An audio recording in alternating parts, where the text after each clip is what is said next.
Good evening. हमने स्त्री रोग चालू किया था सब्जेक्ट। हमने यहाँ तक देख लिया था कि मासानुमासिक कैसे गर्भवृद्धि होता है। अब उसके बाद जातस्य उत्तर कालज अवयव क्या क्या होता है डेवलप। दंत, व्यंजन, व्यंजन के अंदर श्मश्रु और स्तन, व्यक्ति भाव, शुक्र और रजका होता है।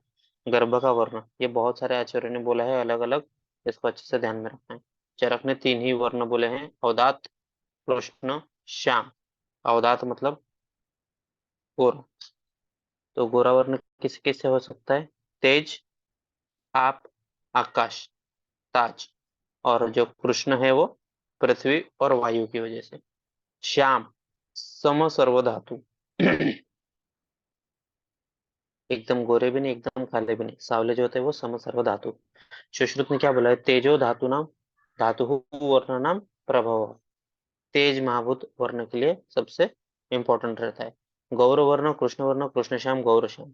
गौर आप महाभूत, कृष्ण पृथ्वी, कृष्ण श्याम पृथ्वी आकाश, और गौर श्याम आप और आकाश। तो कृष्ण श्याम गौर श्याम, तो यहाँ पे श्याम मतलब आकाश ऐसे याद रखो। और कृष्ण मतलब हमने देखा है मिट्टी पृथ्वी, और गौर मतलब आप। तो कैसे याद रखना।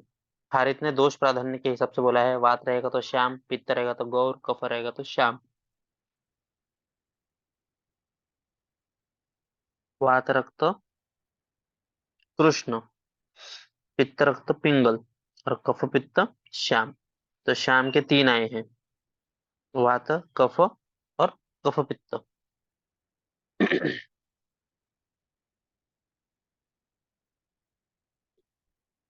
नेक्स्ट अष्टांग संग्रह। उन्होंने गौर वर्ण कृष्ण वर्ण श्याम वर्ण बोला है, तो उन्होंने शुक्र के वर्ण के हिसाब से बोला है। अगर शुक्र का वर्ण शुक्ल और गौतम अंडाभ रहेगा तो गौर वर्ण, उनको क्षीरादि मधुर आहार करना चाहिए। तैलाब शुक्र रहेगा तो तिल अन्न विधाई अन्न सेवन करेंगे तो कृष्ण वर्ण गर्भ होगा। मधवाब अगर शुक्र रहेगा और मिश्र फल आहार करेगा तो श्याम वर्ण गर्भ होगा। गर्भलिंग, सुश्रुत अरुंधत योग रत्नाकर के हिसाब से पुरुष गर्भ कब होगा, जब शुक्र बाहुल्य रहेगा तब।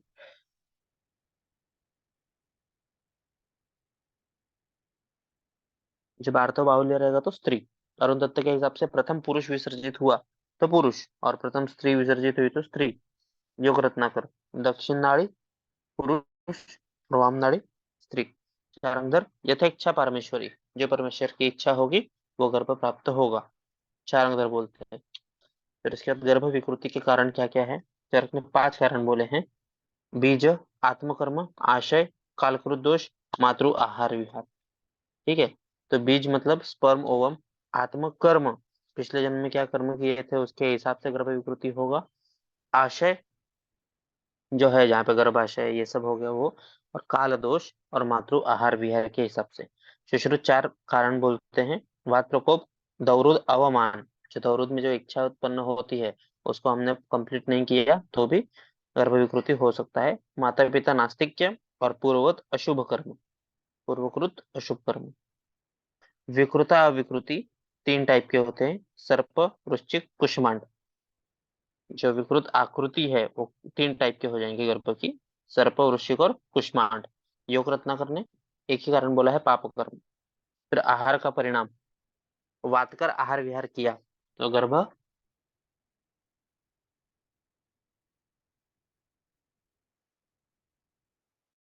कुब्ज, अंध, जड़, वामन, हीनंग, मूक, मिनमिन, गलदत, ये जितने भी देखो विकलांग डिसेबिलिटी है वो सब वात में आया है।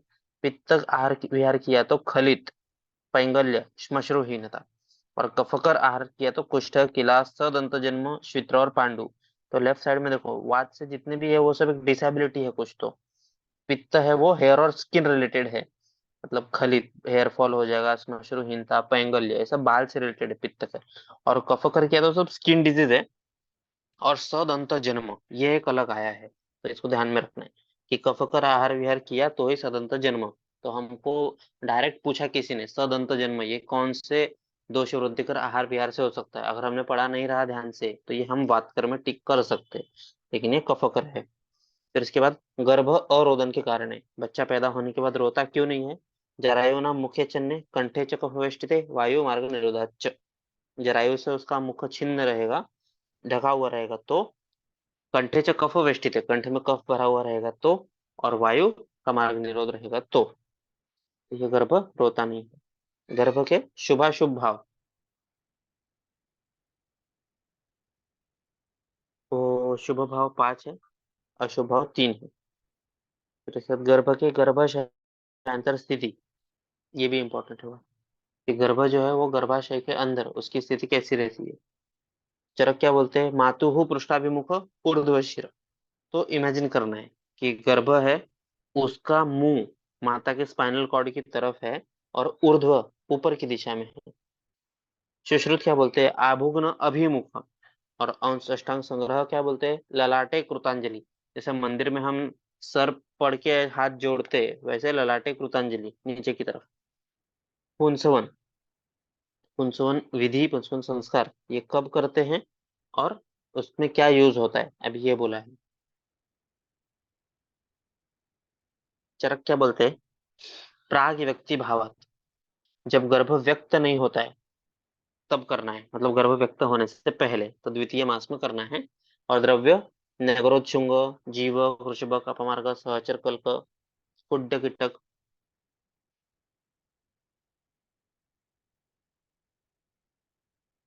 मत्स्य, पच्यमान शाली षष्ठी, उष्मा उपग्रहण करना है। जो पच्यमान शाली षष्ठी है उसका जो वेपर्स निकलते हैं उसको सूंघना है। तो श्रुत क्या बोलते हैं, लब्ध गर्भाया, जब गर्भ लब्ध मतलब प्रेग्नेंट हो गया है तब करना है। डल्लन क्या बोलते हैं, अलब्ध गर्भा में किया तो गर्भ ग्रहण के लिए हेल्प होता है, लब्ध गर्भा में किया तो गर्भ स्थापन के लिए हेल्प होता है, और स्थित गर्भ में पुत्र जनन के लिए हेल्प होता है। उसमें क्या यूज करना है, लक्ष्मणा, वटशुंग, सहदेवा, विश्वदेवा। अष्टांग संग्रह क्या बोलते हैं, पुष्य नक्षत्र पे करना है, द्वादश रात्र में या युग्म दिन पे करना है पुत्र के लिए। उसमें भी लटा, वटशुंग, सहदेवा, विश्वदेवा। अष्टांग हृदय क्या बोलते हैं, हेम, रजत, आयस, पुरुषाकृति। इसको ये जो धातु है इनको पुरुषाकृति करना है, एकदम रेड हॉट करना है, दूध में डुबाना है और वो सिद्ध दूध पीना है। भाव प्रकाश क्या बोलते हैं, पलाश पत्र दुग्धेन पिष्टवा, पलाश पत्र को दुग्ध में पिष्ट करके सेवन करना है। फिर इसके बाद गर्भिणी विज्ञानी, गर्भिणी के बारे में, सद्यो गृहित गर्भा और व्यक्त गर्भा। सद्यो गृहित गर्भा मतलब अभी अभी गर्भ प्रेगनेंसी रह गई है तो क्या लक्षण दिखेंगे, और व्यक्त गर्भा गर्भ हो गया और दिखने लगेगा गर्भ, तो क्या सिम्टम दिखेंगे। चरक क्या बोलते हैं, हृदय व्यथा। और व्यक्त गर्भ में योन्याश्च आटलत्व, ये क्वेश्चन आता है, योन्याश्च आटलत्व किसका लक्षण है, रजस वाला का है कि सद्योगृहित गर्भा का है कि व्यक्त गर्भा का है। सुश्रुत क्या बोलते हैं, शुक्र शोणितो अवबंध पूर्ण योने। वक्त गर्भा में क्या बोलते हैं, अक्षिवी पक्ष्मानि सम्मिल्यन्ते गंध गंधात उद्विजते शुभात अन्न विदाह। वाग्भट हृदय स्पंदन बोलते और अन्न विदाह बोलते व्यक्त गर्भा में।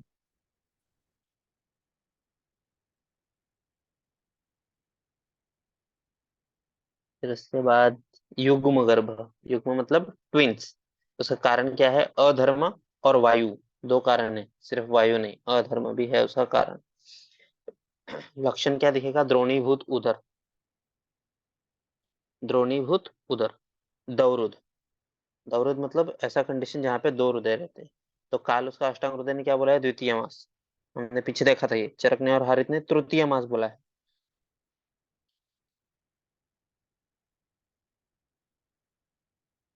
सुश्रुत और भाव प्रकाश ने चतुर्थ मास बोला है। तो अष्टांग हृदय 2, चरक हारित 3, सुश्रुत भाव प्रकाश चौथे मास में। और अष्टांग संग्रह पक्ष त्रयात पंचान मासात।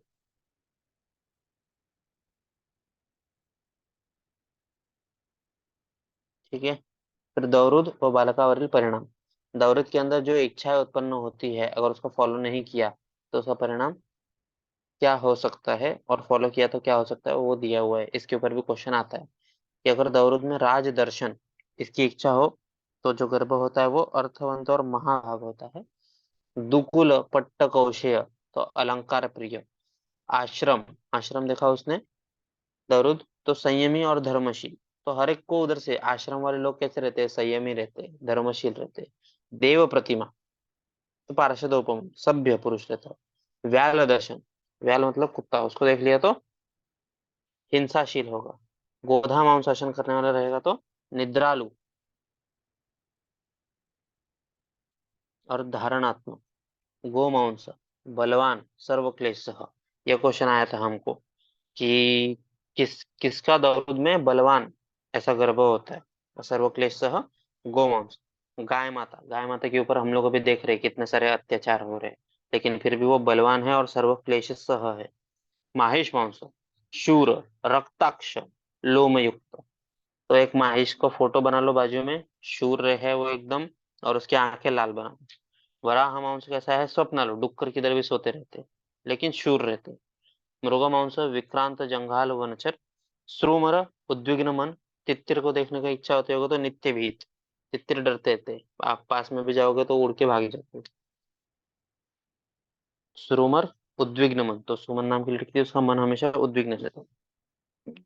सामान्य परिचर्या, त्रिवृत्तमणि श्रोणी में धारण करना है गर्भिणी को, उष्ण जलपान करते रहना है। मासानुमासिक परिचर्या है।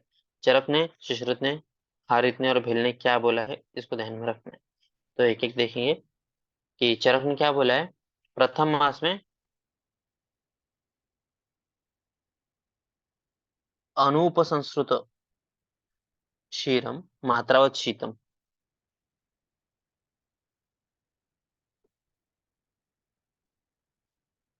अन उपसंस्कृत क्षीरम मात्रावत शीतम, शीत करके लेना है दुग्ध को। फिर द्वितीय मास में क्या बोला है, मधुर औषध सिद्ध क्षीर करना है, मधुर औषध से सिद्ध क्षीर का पान करना है। तृतीय के अंदर मधु सर्पी के साथ। चतुर्थ के अंदर क्षीर नवनीतम अक्षमात्रम। तो इसके ऊपर क्वेश्चन क्या बनता है कि नवनीत चरक के हिसाब से किस ऋतु के लिए लेना बोला है और उसकी मात्रा क्या है, अक्ष मात्रा है। पंचम में क्षीर सर्पी, छठे में मधुर औषध सिद्ध क्षीर सर्पी, सप्तम में कुछ भी नहीं, अष्टम में क्षीर यवागु सर्पिष्मति, और नवम में अनुवासन बस्ती देने के लिए बोला है और स्नेह पुच्छ को धारण करने के लिए बोला है। तो अभी पहले शीर, उसके बाद मधुर औषध सिद्ध शीर, उसके बाद मधु सर्पी सिद्ध क्षीर, फिर उसके बाद क्षीर नवनीत। तो ऐसे चार बोला है। पहले अनुसंस्कृत क्षीर, उसके बाद मधुर औषध, उसके बाद मधु सर्पी, उसके बाद नवनीत के साथ क्षीर, उसके बाद दूध निकल के क्षीर सर्पी आ जाएगा पंचम में। उसके बाद मधुर औषध सिद्ध क्षीर सर्पी, आठवें में क्षीर यवागु सर्पिष्मति, अनुवासन और स्नेह पीचु। सुश्रुत ने क्या बोला है, मधुर शीत द्रव प्राय आहार,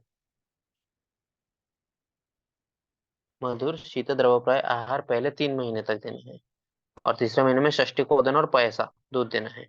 चतुर्थ मास में षष्टिकोदन दधना, दधी के साथ देना है, पहले दूध के साथ फिर दधी के साथ, उसमें जांगल मांस, और वापस दूध के साथ। पंचम मास में श्वदंश सिद्ध सर्पी, सर्पी सुश्रुत ने बोला है 2 महीने, 6 और 7 में।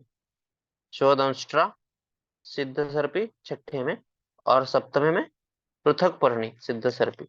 अष्टम में उन्होंने अनुवासन निरूह देने के लिए बोला है, और नवम में भी अनुवासन और स्नेह पुच्छ देने के लिए बोला है। इसको एक लाइन से ही अच्छे से याद करना पड़ेगा, थोड़ा ध्यान देके।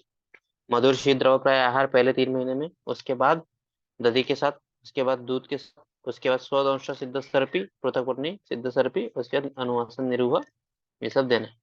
फिर इसके बाद हारित और भेल ने क्या किया है, यष्टि मधु परुषक मधुक पुष्प सिद्ध पय देना है। द्वितीय में काकोलिक मधुरम करके देना है।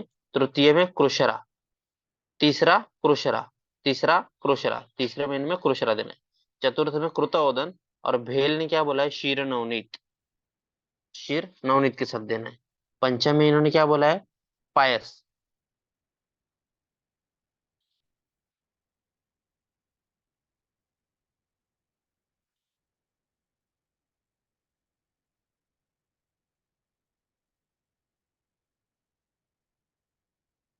यहाँ पे fourth fifth six right side में एक लिखा है ट्रिक, देखो कि पाव भाजी में कैसे रहता है, भाजी रहता है, उसके ऊपर मक्खन रहता है और नीचे घी में तला हुआ रहता है, घी में बनाया हुआ रहता है। तो भेल के हिसाब से भेल वाला वो क्या पाव भाजी भी देता है कभी कभी, तो उसमें शीर नवनीत, ऊपर से मक्खन, बीच में यवागु मतलब वो सब्जी, और नीचे सरपी घी में। तो ऐसे 4 5 6 का याद रखो भेल का। और सप्तम के अंदर घृतमंड हारित के हिसाब से, घृत पूरक मतलब लड्डू, ये हारित ने बोला है अष्टम अंश में, और नवम में विविध अन्न दे सकते हैं। भेल ने कदम्ब माश बोला है और तेल का नवासन देने के लिए बोला है। गर्भ उपघात कर भाव, गर्भिणी ने अगर ये सब फॉलो किया तो गर्भ का उपघात हो सकता है। तो रक्तवर्णी वस्त्र नहीं पहनना है, मद्य सेवन नहीं करना है, दंत धावन नहीं करना है, उत्तान शयन नहीं करना है, तनु सूत्र से बंधन नहीं करना है, लहसुन शीत जल सेवन नहीं करना है। वर्ज्य आहार विहार सेवन से बालक के ऊपर क्या परिणाम हो सकते हैं वो अभी देखते हैं। विवृत शायनी नक्तचारिणी, रात में घूमने वाले उन्माद, तो वैसे भी रात में कौन घूमता है, भूत पागल ये सभी घूमते हैं, तो उन्माद। कला कलहशील, झगड़ा करने वाली अपस्मार। व्यवायशील, दुर्वपु स्त्रया, हम्म? जिसका व्यवायशील रहती है उसका स्त्रैण, स्त्रैण मतलब कैरेक्टरलेस वगैरह वो सब है इसमें दुर्वपु।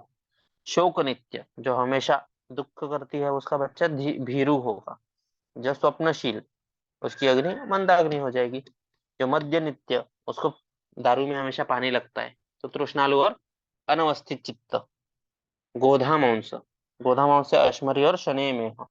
तो देखो, गर्भो उपघातकर भाव में गोधा मांस का क्या रोल है, और ये पीछे हमने देखा कि दौरुद में अगर गोधा मांस खाने की इच्छा होगी तो क्या हो सकता है। तो ये सब अच्छे से याद रखना है, डिफ्रेंशिएट करके रखना है। गर्भो उपघातकर भाव में गोधा मांस में क्या है, अश्मरी और शनि में हो।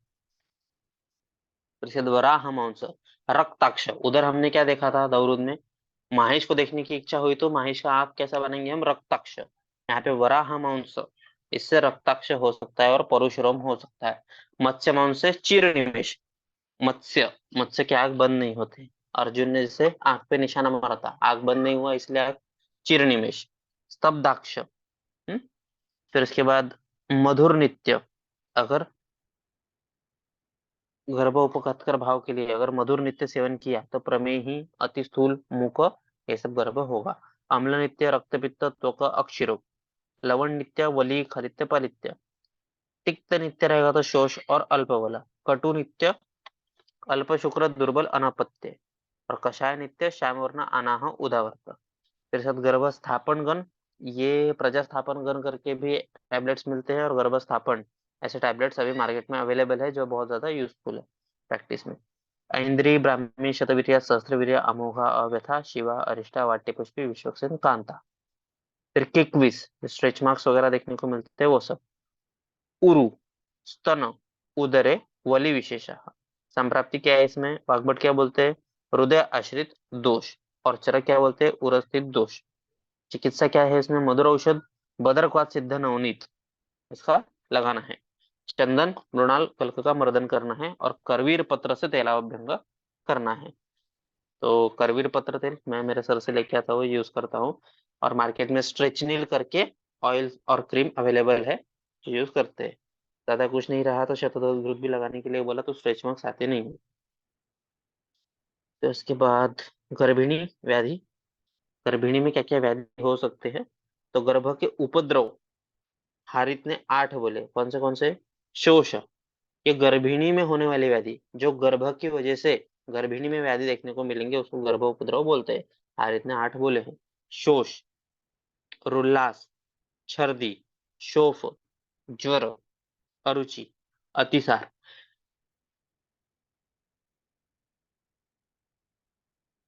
वैवर्ण्य, सबको लाइन से याद रखना है। ऊपर गर्भिणी जो रहती है वो बोलती रहती है हमेशा मुंह में पानी आ रहा है, खाने की इच्छा नहीं हो रही है, छर्दी, ये तीनों ऊपर से रिलेट करना है। पैरों में सूजन आते हैं। शोफ, बच्चा क्या है अभी, अतिसार, वैवर्ण्य और ज्वर। तो शोफ जो है जहाँ पे सूजन है वहां पे नॉर्मल सिल्क से कलर चेंज हो जाएगा। वैवर्ण्य ऐसे याद रखो, ये दोनों को पेयर्स बना दो। रुल्लास, अरुचि, छर्दी ऊपर, फिर शोफ और वैवर्ण्य एक जगह पे, और बचे 3, शोष, ज्वर, अतिसार। ज्वर और अतिसार, ज्वर के बाद अतिसार बहुत इंपॉर्टेंट आया है, उपद्रव ज्वर का। फिर उसके बाद सुश्रुत ने अर्दित बोला है, माधव निदान ने गर्भपात निमित्त आक्षेप बोला है। हमने देखा था आक्षेपक के 3 कारण है, सबसे इंपॉर्टेंट गर्भ स्त्राव, अति रक्तस्राव, और एक और था, ये 3 कारण आक्षेपक के थे। चरक ने क्या बोला है, गर्भ द्वारा उत्पीड़न से अर्श और शोथ हो सकता है। गर्भिणी की चिकित्सा, उपमा, पूर्णमिव तैल पात्रम असंक्षोभतया। तो इस अवस्था में गर्भिणी जैसे एक बर्तन में तेल पूरा भरा हुआ है, तो उसमें थोड़ा सा भी हिला तो तेल बाहर गिर जाएगा, ऐसा केयर गर्भिणी का करना है। ठीक है। फिर उसके बाद गर्भिणी छर्दी। ये क्वेश्चन ऐसा आता है, पूर्णमिव तैल पात्रम असंशोभित है, ये किसके लिए बोला है? तो ये गर्भिणी के लिए बोला है। गर्भिणी छर्दी के लिए क्या करेंगे? चरक ने आपन्न सत्व निमित्त जो बोला है, सुश्रुत ने उसका हेतु दौरुदजा या गर्भ निमित्त जो बोला है, चिकित्सा उसका शर्करा सहित भूनिम्ब कल्प। ये जब हम चैप्टर अगर संहिता में से पढ़ेंगे तो वहां पे इतना अच्छा वर्णन आया है ना। और वो क्या बोलते हैं कि किसी भी दौरुद का अवमानना नहीं होना चाहिए, लेकिन अगर वो अपथ्य रहेगा तो ये डॉक्टर की जिम्मेदारी है, वैद्य की जिम्मेदारी है कि उसको पथ्य के साथ कैसे मिला के दे कि उससे नुकसान नहीं हो। तो यहाँ पे चिकित्सा क्या बोला है? शर्करा सहित भूनिम्ब कल्प। मतलब भूनिम्ब जो है किरातिकता है, बहुत तिक्त रसात्मक है, कड़ू है, लेकिन फिर भी उसको शर्करा के साथ मिला के देना। फिर इसके बाद वर्ज्य उपक्रम और सेवन के बाद परिणाम क्या हो सकता है? अभ्यंग वर्ज्य है, लेकिन अगर फिर भी अभ्यंग किया तो गर्भघात हो सकता है। फिर चार टेबल बनाओ तुम अभी। पहला टेबल क्या रहेगा? पहले टेबल में आएगा ये सब कि दौरुद और उससे परिणाम क्या हो सकते हैं। दूसरे टेबल में गर्भ उपघात कर भाव। और ये तीसरा टेबल कि अभ्यंग किया तो गर्भाघात हो सकता है, नस्य किया तो हीन अंग अरोचक हो सकता है, धूमपान किया तो खूनी अंध विवर्ण दुर्बल इंद्रिय हो सकता है, शिरो विरेचन किया तो गर्भ स्तंभन पक्षहत गर्भ या वातरोगी गर्भ हो सकता है, स्वेदन किया तो पित्त प्रकोप और उससे अस्थिर गर्भ रहेगा तो गर्भच्युति हो जाएगी, और स्थिर गर्भ रहेगा तो गर्भ वैवरण्य हो जाएगा। वमन किया तो आम गर्भ भ्रंश हो सकता है, दारुण रोग हो सकते हैं, विरेचन किया तो गर्भ स्रंसन हो सकता है, आस्थापन अनुमोशन किया तो गर्भस्राव हीनांग हो सकता है। फिर जाति हारिणी काश्यप ने बोला है, प्रकार उसके दैवी एक, मनुष्य चार, तिरश्चीन पांच, साध्य 11, याप्य 16, असाध्य 8। तो यमगर्भ विषय जाति हारिणी 3 है और तीनों असाध्य है। गर्भ व्यापद, पहले हमने गर्भिणी व्यापद देखी है। गर्भिणी व्यापद मतलब गर्भ की वजह से जो गर्भिणी में दिखते हैं वो सब। अभी गर्भ के व्यापद क्या है? शारंगर ने 8 बोले थे। गर्भ में क्या क्या देखने को मिलेगा हमको? उपविष्टक, नागोदर, मक्कल, विष्कंभ, मूढ़ गर्भ, गूढ़ गर्भ, जरायु दोष, गर्भपात। इसको भी पेयर में ही याद करना है। उपविष्टक नागोदर, मूढ़ गर्भ, गूढ़ गर्भ, मक्कल विष्कंभ और जरायु दोष और गर्भपात। फिर गर्भस्राव पात, व्याख्या क्या है? स्त्राव कब बोलेंगे हम? जब 4 महीने से पहले एबॉर्शन हो जाता है तो उसको गर्भस्राव, 5वें 6ठे महीने में होगा तो उसको गर्भपात। पहले अस्थिर गर्भ रहता है, बाद में स्थिर हो जाता है। फिर भोज क्या बोलते हैं? स्त्राव 3 महीने से पहले नाति घन रहता है, और पात मतलब 3 महीने के बाद। तलन आम गर्भ 6 मास तक बोलते हैं। हेतु सुश्रुत क्या बोलते हैं उसका? गर्भस्राव या पात का कृमि वात या अभिघात हो सकता है। चरक ने बोला है ये शुक्र प्रदोष व्याधि है। हारित बोलते हैं वात संप्रेरित गर्भे अपूर्ण दिवसे, वात इसका कारण है। ठीक है। फिर उपद्रव चरक के हिसाब से निज शोथ हो सकता है। सुश्रुत ने शोथ के चैप्टर में पहला हेतु बोला है, विषम प्रसूति। शोथ का कारण बोला था, हमने देखा भी था। चरक ने यहाँ पे बोला है, देखो निज शोथ हो सकता है उपद्रव। सुश्रुत ने बोला है अपतानक हो सकता है, असाध्य दुष्चिकित्से है। वाग्भट ने अर्श बोला है। चिकित्सा का काल यावंतो मासा तावंतो अहन। ठीक है। चिकित्सा काल क्या है गर्भस्रावात का? यावंतो मासः तावंत अहनि, जितने मास हुए हैं उतने दिन तक। जैसे अगर 4 मास में हुआ स्त्राव तो 4 दिन तक कर देना चाहिए, 4 दिन ही उसमें चिकित्सा काल है। चिकित्सा शारंगधर ने अकाल प्रसूता पश्चात स्वेद्य बोला है। सुश्रुत ने स्नेहपान वर्ज्य बोला है। चरक ने पूर्वारूप अवस्था में ईशत अवनत शिरस्क स्थिति बोला है। वाग्भट ने सहस्त्र धौत व्रत का परिचय करने के लिए बोला है। योग रत्न करने कटि प्रदेशी कंकति मूल का बंधन करने के लिए बोला है। और मुस्तादिगण गर्भस्त्राव हर है। मुस्तादिगण मासनुमासिक चिकित्सा, ये प्रैक्टिस में ये भी बहुत ज्यादा यूज होता है। मासनुमासिक टैबलेट मिलते हैं डायरेक्ट विद्यानंद लैब से। मधुकम शाक बीजम च पयश्च सुरदारु च, ये पहले मास में। दूसरे में अशमंतक तिला कृष्णा ताम्रवल्ली शतावरी वृक्षादिनी पयसा च लता सत्पल सारिवा अनंता सरिरासना पद्मा मधुकमेव च ऋतुकाश्मरी च अपि क्षीर शृंग तच्छ्रुतम वृष्णिपर्णी बला शीघ्रम शोधनष्टा मधुपर्णिका शृंगाटकम विष्णुद्राक्षा कशेरु मधुकम सीता कपित्त भ्रूति बिल्व पटोल इक्षु निदिग्धिका नवमे मधु का अनंता पयस्या सारिवा पिबेत क्षीर शुंठी पयस्साभ्याम सिद्धम चात दशमे हितम स क्षीरवा हिता शुंठी मधुकम सुरदारुच। तो बाद में सब याद हो जाएगा, तो इसको भी याद किया तो भी चलेगा, पर इसके ऊपर ज्यादा क्वेश्चन कुछ आता नहीं है। फिर उसके बाद वर्णबंध, काश्यप ने बोला है 8 महीने से पहले करना है। गर्भशोष भी एक एक के बारे में बताएंगे। गर्भशोष किसको बोलते हैं? सुश्रुत ने क्या बोला है? वाताभिपन्न गर्भ मंद स्पंदन या कुक्षिम न पूरयति, ये उसका सिम्टम्स है। जरा क्या बोलते हैं? सुचिरेण प्रसूते, चिरकाल लॉन्ग टाइम के बाद प्रसव होता है। उपविष्टक, उपशुष्क, उपविष्टक को ही उपशुष्क बोलते हैं। उपविष्टक और उपशुष्क क्या है दोनों में डिफरेंस? उपविष्टक में चरक क्या बोलते हैं?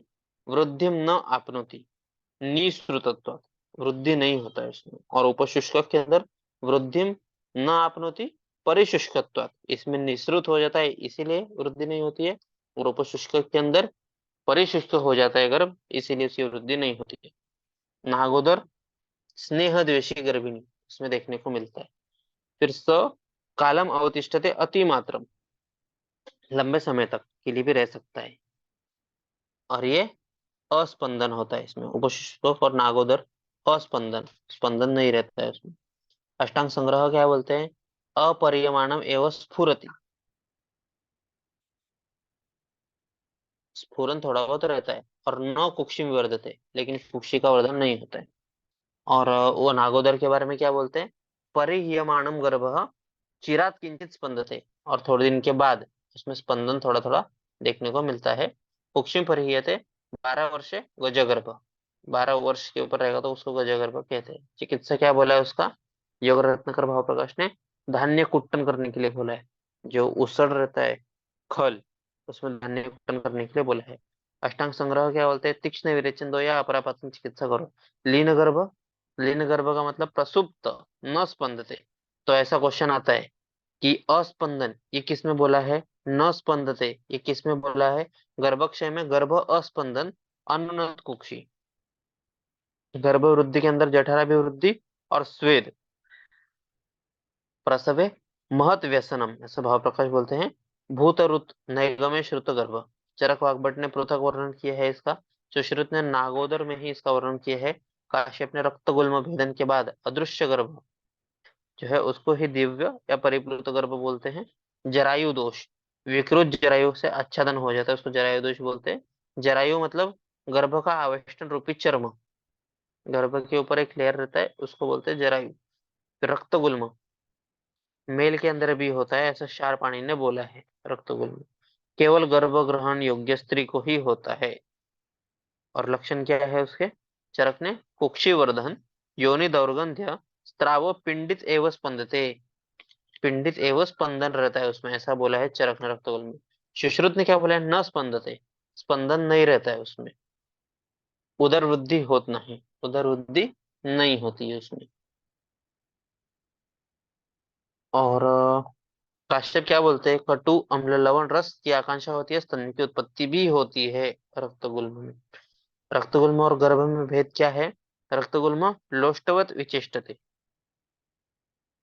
लोष्टवत विचेष्टिते, गर्भ जो है वो अंग प्रत्यंग तय ही विचेष्टित है। ये लोष्ट के जैसा रहता है, इसलिए इसमें विचेष्टा, चेष्टा नहीं रहती है। और गर्भ जो रहता है अंग प्रत्यंग के वजह से इसमें चेष्टा रहती है। फिर नाभे अधस्तात् अव्याविद्धम विवर्तते, नाभि के नीचे इधर इसका स्वेलिंग दिखता है। गर्भ में स्थानत स्थानम व्रजनम वैविध्यम परिवर्तते, जिस स्थान पे गर्भ रहेगा उस हिसाब से चेंज हो सकता है। मंदम मंदम विवर्तते ये रक्तगुल्म का है। और गर्भ के अंदर अहनि अहनि विवर्तते। फिर रक्तगुल्म अनिमित्तम ज्वरते दह्यते, कभी भी ज्वर या दाह हो सकता है। लेकिन इसमें न अनिमित्तम ज्वरते दह्यते, गर्भ प्रेगनेंसी में कभी भी ज्वर दाह नहीं होगा। चिकित्सा काल क्या बोला है चरक ने? 10 महीने के बाद हमें रक्तगुल्म का चिकित्सा करना चाहिए। सुश्रुत ने बोला है गर्भकाल के बाद हमें करना चाहिए। फिर उसके बाद चिकित्सा, रक्तगुल्म में पहले स्नेह विरेचन देना है। वेद्य व्याधि है वो, ये क्वेश्चन आता है कि रक्तगुल्म ये वेद्य व्याधि है। वेदन छेदन भेदन क्या है? तो वेदन करने वाला व्याधि है। निरूह योग्य है, विरेचन साध्य है। फिर उसके बाद बाहु मध्य भाग सिरावेद करने के लिए योग रत्न करने बोला है। अदृश्यमान रुद्रे दद्यात् गुल्म प्रभेदनम। अगर अदृश्यमान रुद्र गुल्म रहेगा, रक्त गुल्म, तो उसका प्रभेदन करना है। अपथ्य हिंगुपान कटी चालन स्वेदन मर्दन करने के लिए कहा है। फिर से प्रसव विज्ञानीय। अभी प्रसव के बारे में देखेंगे, पोस्ट डिलीवरी। प्रसव काल चरक ने कितना बोला है? 9th और 10th मंथ बोला है। कश्यप ने 10th मंथ बोला है। हारित ने 10 से 11। सुश्रुत वाग्भट योग रत्नाकर भाव प्रकाश ने 9 से 12 मास बोला है। प्रसव के कारण क्या है? सुश्रुत में काल प्रकर्ष। गर्भ हो गया, 9 महीने पूरे हो गए तो डिलीवरी हो सकती है। हारित क्या बोलते हैं? जायते तस्य वैराग्यम गर्भवासस्य कारणात्। और भेल क्या बोलते हैं? संपूर्ण गात्रो भवति यदा स रस भावित। सूतिकागार प्रवेश कब करना है? सूतिकागार में 9वें मास में करना है, मैत्र मुहूर्त पे करना है। फिर सूतिकागार के बारे में क्या बोला है चरक और सुश्रुत ने?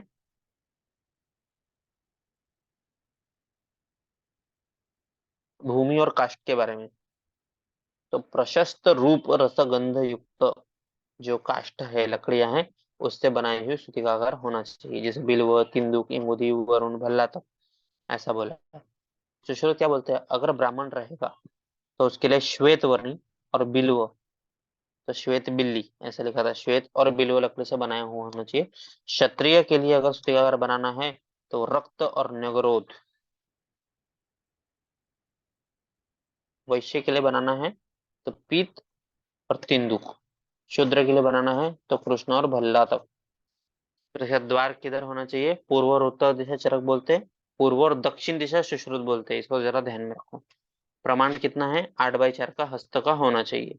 फिर परिचारिका, उसमें सेवा करने के लिए चरक ने बहुत सारी परिचारिका होना चाहिए, सुश्रुत बोलते हैं 4 ही होने चाहिए। प्रसव काल में गर्भ की स्थिति क्या होती है? चरक क्या बोलते हैं? परिवृत्य अवाक शिर, नीचे की तरफ हो जाता है। सुश्रुत बोलते हैं शिराने योनि मध्ये प्रवेश होतो। फिर उसके बाद प्रसव अवस्था सुश्रुत ने 3 बोली है। प्रजायनी, उपस्थित प्रसवा, प्रजनिष्यमान। अष्टांग संग्रह 2 ही बोलते हैं, आसन्न प्रसवा और उपस्थित प्रसवा। अष्टांग हृदय भी 2 ही बोलते हैं, आद्य प्रसवा, उपस्थित गर्भ। भाव प्रकाश जो प्रसव उत्सुका और आसन्न प्रसवा। लक्षण क्या देखने को मिलता है प्रजायनी अवस्था में? शिथिल कुक्षी, हृदय बंधन विमुक्ति। और उपस्थित प्रसवा में पुरुष मूत्र, पुरुष और मूत्र का प्रवृत्ति होता है और योनि द्वार से श्लेष्म का स्त्राव होता है। आवी, आवी मतलब लेबर, लेबर पेन। तो प्रसवकालीन विशेष शूल जो होता है उसको आवी बोलते हैं। विलंबित अभिर अभिरावे भी ही गर्भ क्लेश्यते स्त्रिय। गर्भलिंग कश्यप क्या बोलते हैं? तंत्री वर्ण, अल्प और पिच्छिल स्त्राव रहेगा तो पुत्र की प्राप्ति होगी, और किंशुकोदक सदृश स्त्राव रहेगा तो कन्या, पुत्र। तो ये जो उससे जो शो बोलते हैं ना, उसको शो, तो उसके हिसाब से क्या रहेगा गर्भ, उसका भी हम अंदाजा लगा सकते हैं। अगर पिच्छिल स्राव, अल्प और तंत्री वर्ण रहेगा तो पुत्र, और किंशु कोदक सदृश रहेगा तो कन्या। कैसे किंशु, कैसे कन्या। फिर अकाल प्रवाहन, अकाल में प्रवाहन किया तो बधिर, मुक, व्यस्त हनु, मर्माभिघातिना, काश, श्वास, शोष, विकट, ये सब गर्भ हो सकता है। गर्भ संग, संग मतलब गर्भ अटकता है, तो कहाँ कहाँ पे अटकता है? 3 जगह पे, शिरा पे, अंश पे, जघन पे। इमेजिन करो डिलीवरी हो रही है, बच्चा सर से अटक जाएगा, उसके नीचे बड़ा पार्ट शोल्डर है, अंश है, वहां पे अटक जाएगा, उसके नीचे जघन, वहां पे अटक जाएगा। फिर चिकित्सा क्या करना है उसमें? योनि धूपन करना है, कृष्ण सर्प निर्मुख से पिंड तक से, मतलब वदन फल से योनि धूपन करना है। हस्तपाद बंधन करना है हिरण्यपुष्पी मूल का, जो माता है उसके हाथ और पैर पे हिरण्यपुष्पी का मूल बांधना है। धारण क्या करना है? सुवर चला या विशल्य को धारण करने के लिए देना है। योग रत्नाकर ने क्या बोला है? च्यवन मंत्र बोलना है, करंग की भूत गो मुर्दा स्थापन करना है, और उभय दिनशक यंत्र दर्शन करना है। ठीक है, तो ये इसको भी इमेजिन करो कि योग रत्नाकर च्यवन मंत्र, योग रत्नाकर दूर से, एक प्रेग्नेंट लेडी है, उसका बच्चा अटक गया है, तो योग रत्नाकर दूर खड़े, वहां से वो मंत्र बोल रहे, च्यवन मंत्र बोल रहे, और वहां से एक यंत्र दिखा रहे कि ये देख, ये देख, ये देख, तेरा बच्चा हो जाएगा ऐसे। फिर उसके बाद अपरा संग हो गया, गर्भ संग देख लिया हमने, अपरा संग, अपरा नहीं निकलेगा तो उसका उपद्रव क्या हो सकता है चरक के हिसाब से? वात मूत्र पुरुष का अवरोध हो सकता है, सुषुप्त अनाहदमान हो सकता है, चिकित्सा सिद्धार्थक तेल का उत्तर बस्ती, ये अलग है, इसको याद रखो। सिद्धार्थक तेल का उत्तर बस्ती अपर असंग में आया है। मृत गर्भ, भाप्रकाश ने 80 वात विकार में से एक बोला है। लक्षण उसमें मृत गर्भ आयुडी, तो उसमें गर्भ अस्पंदन, आवी प्रणाश हो जाएगा, आवी नहीं आएंगे। शाव पांडुता दिखेगा, पुति उच्छ्वास, उसके श्वास में पुतिता बास रहेगा और कृच्छ शोषण होगा। चिकित्सा जरायु पातन करना इसमें। मूढ़ गर्भ, मूढ़ गर्भ के बारे में कल देखेंगे।